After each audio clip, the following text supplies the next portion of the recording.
Institute for Microbial Biotechnology and Metagenomics, and we investigate microorganisms in a wide range of environments, also in marine invertebrates, and we look at the bacteria and the viruses associated with these environments. We are part of the 7 core biobanks of BioBanks South Africa. It's an initiative through the Departments of Science and Innovation. We have a diverse collection of bacteria from all over extreme environments and endemic environments. And our aim is to share these bacteria with scientists to promote research. So one of our major objectives for DIPLOMICS is to increase access of students and researchers to omics research infrastructure.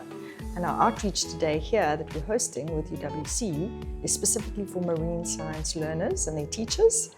And this is to enable them to gain access to eDNA technology, for example.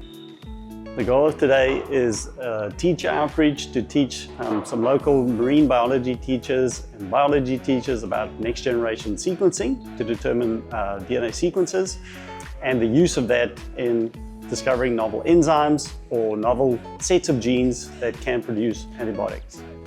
Being a previous teacher myself in life science, I feel it's very important for teachers to also stay up to date with the latest innovations and all the new technologies available out there. South Africa is right up there with the latest technologies, and that is so important to have these students be made aware of all the innovation out there and what they can study after school.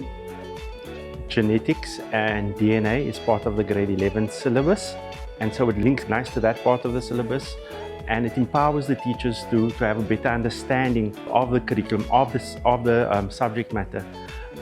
One of the earlier talks spoke about alien invasive species, and that links really nicely to humans and the ocean and our impact on the ocean, which is one of the themes of the syllabus. Marine microbiome communities are important to learn about because they teach us about the ecology and population dynamics within our ocean, and I'm so excited just to share everything with my grade 10 students. So marine scientists deal with marine biology, oceanography, which is the chemistry of physics and geography of the ocean, ecology as well as humans in the ocean. Now in grade 11, we deal with marine biology, specifically DNA, RNA, cell division, and genetics. And with all this new technology and what the teachers have been exposed today with, they will be able to communicate that to their learners and what they've learned here and how that will also influence conservation and ecology links directly. But this is so new and amazing that teachers will be able to give what's right now on the cutting edge of knowledge and research. So thank you so much for everybody involved. This was amazing.